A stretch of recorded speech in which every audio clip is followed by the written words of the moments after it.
Pemirsa, urbanisasi atau ketertarikan pendatang yang berbondong-bondong ke ibu kota menjadi problematika klasik setiap tahun. Jakarta sebagai pusat ekonomi dengan perputaran uang mencapai 70% dari seluruh perputaran uang di tanah air memang jadi magnet besar yang mengundang para pendatang baru. Ya, meskipun menawarkan mimpi untuk mengubah nasib, Jakarta juga memiliki segudang masalah. Tak terkecuali ketimpangan ekonomi yang sangat besar. Berikut saya dan Valen akan memaparkan paparan rasional data dan fakta dalam segmen Paradoks Problematika Klasik usai Lebaran Perantau Berdatangan. Saya mau ajak Anda pemirsa, kita lihat ya. Apa sebenarnya problematika klasik usai Lebaran itu? Jadi arus balik pemudik sudah kembali ke Jakarta. Kalau pemudik kembali ke Jakarta, kita sudah lihat itu adalah tanggal 6 sampai 7 April kemarin puncak arus balik, ada jutaan orang kembali ke Jakarta. Dan biasanya ada yang membawa keluarga, bawa tetangga, bawa tante, bawa om untuk ikut mengadu nasib ke Jakarta, Jason. Bayangkan Valen kalau satu keluarga bawa satu keluarganya atau bawa 2-3 anggota keluarganya. Semua orang melakukan itu. Nah, ini terlihat dari data setiap tahunnya yang ternyata bahkan sampai menggulung hingga ribuan. Di 2023 ini sampai dengan 26.000 orang datang ke Jakarta. 2024 16.000 orang dan 2025 itu sekitar 10 sampai 15.000. Tapi itu kata Disduk Capil, kalau kata Wagub Jakarta 50.000 tadi kan. Jadi angkanya semakin besar ya ternyata kalau prediksi dari Wakil Gubernur Jakarta Rano Karno. Nah, lagi pemirsa kita lihat, jadi Jakarta kota primadona untuk mengadu nasib ini terbukti karena kita lihat banyak sekali yang datang ke Jakarta. Mengapa primadona? Jadi 70% perputaran uang nasional itu ada di Jakarta.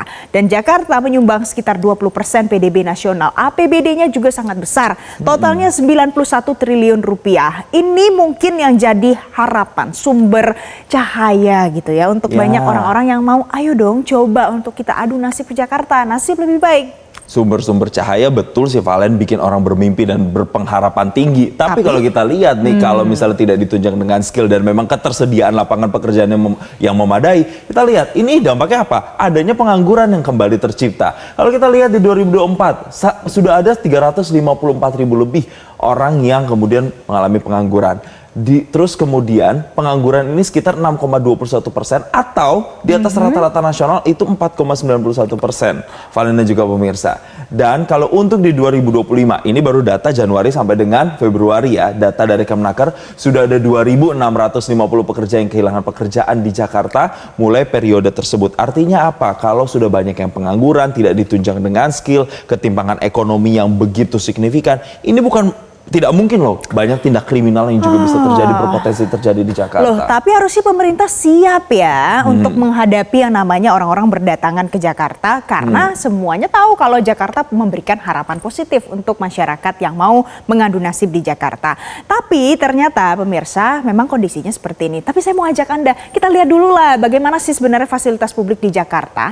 Inilah yang membuat banyak sekali orang tergiur untuk tinggal berdomisili di Jakarta. Ada banyak perguruan tinggi, ada 289 perguruan tinggi, 4 negeri, 272 swasta, dan 13 kedinasan. Banyak rumah sakit juga, tentu harapannya adalah supaya jaminan kesehatan bisa lebih terjangkau. Kemana-mana sarana transportasi publik sudah mulai lengkap. Walaupun masih banyak yang dalam tahap pembangunan, ada MRT, LRT, bus Transjakarta, kereta cepat.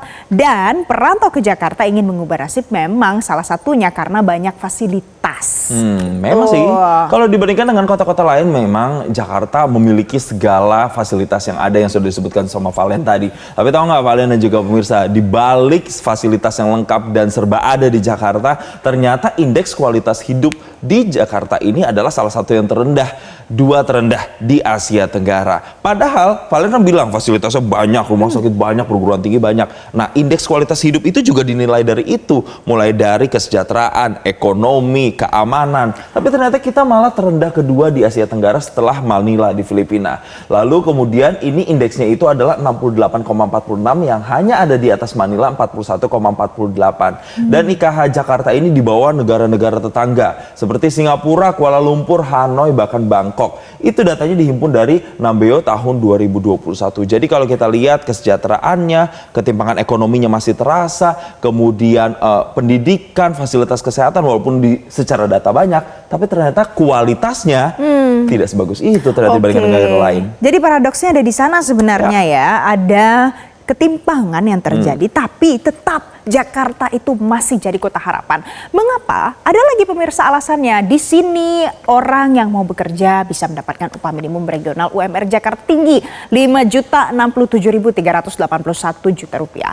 Peluang usaha luas. Tadi kita sudah dengar ada beberapa orang yang menyampaikan di sini bisa berwira swasta, ada banyak lagi peluang-peluang yang bisa didapatkan. Kemudian ini didukung pula dengan kebijakan pemerintah Provinsi Jakarta yang terbuka bagi pendatang baru. Kemarin kita dengar kalau Pramono Anung, Gubernur Jakarta, mengatakan nanti operasi justisi tidak akan mencatat begitu ketat orang-orang yang mau datang ke Jakarta, Jason.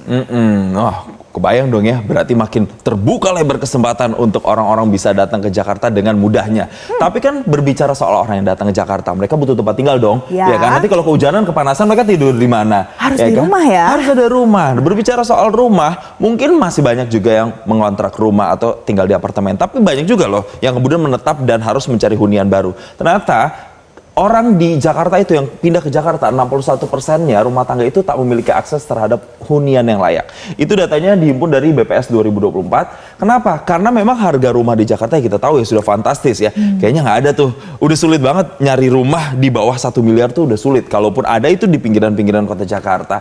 Dan kemudian dari situ kita bisa lihat kesenjangan sosialnya tinggi. Yang paling terlihat jelas misalnya apa, Valen? Misalnya kalau kita Jakarta, misalnya ke daerah-daerah selatan atau pusat, di balik gedung-gedung tinggi dan mewah, ternyata masih ada gubuk-gubuk di sebelahnya. Itu memperlihatkan betapa kesenjangan itu nyata adanya di Jakarta. Tapi tetap dalam catatan pemirsa, kita lihat pertumbuhan ekonomi Jakarta adalah yang positif setiap tahunnya. Saya mau ajak Anda, kita lihat datanya. 2023 perekonomian Jakarta tumbuh sebesar 4,96%. Di 2024 tumbuh lagi sebesar 4,90%. Dan 2025 diproyeksikan pertumbuhan ekonomi bisa mencapai 4,7 sampai 5,5%. Jadi kalau seandainya Anda mungkin punya ketertarikan untuk mengadu nasib ke Jakarta, ini bisa jadi salah satu alasannya, dan ini punya daya tarik tersendiri untuk orang-orang yang mungkin belum datang dan bekerja di Jakarta. Ya mungkin itu betul, tapi kalau kita bandingkan dengan daerah-daerah lain, karena kita berbicara tadi soal kesenjangan, kayaknya Jakarta kesenjangannya masih lebih lebar nih Valen dibandingkan dengan daerah-daerah lain. Walaupun tadi perekonomian itu memang tumbuhnya positif ya. Positif begitu ya, tapi kesenjangannya antara masyarakat satu dengan yang lain itu masih terasa. Karena di Jakarta itu ketimpangan ekonominya itu rasionya 0,431. Itu September 2024. Kita bandingin nih sama Jawa Barat itu 0,428. Jatim 0,373, Jateng 0,364. Yang ideal tuh berapa? Harusnya 0. Ya? 0. Kalau 0 tuh artinya setiap orang yang ada di satu daerah atau satu wilayah itu memperoleh hak ekonomi yang sama dan yang rata. Oke, kalau begitu pemirsa, saya mau memberikan kesimpulannya sedikit. Mungkin memang ada beberapa hal positif yang baru saja saya paparkan.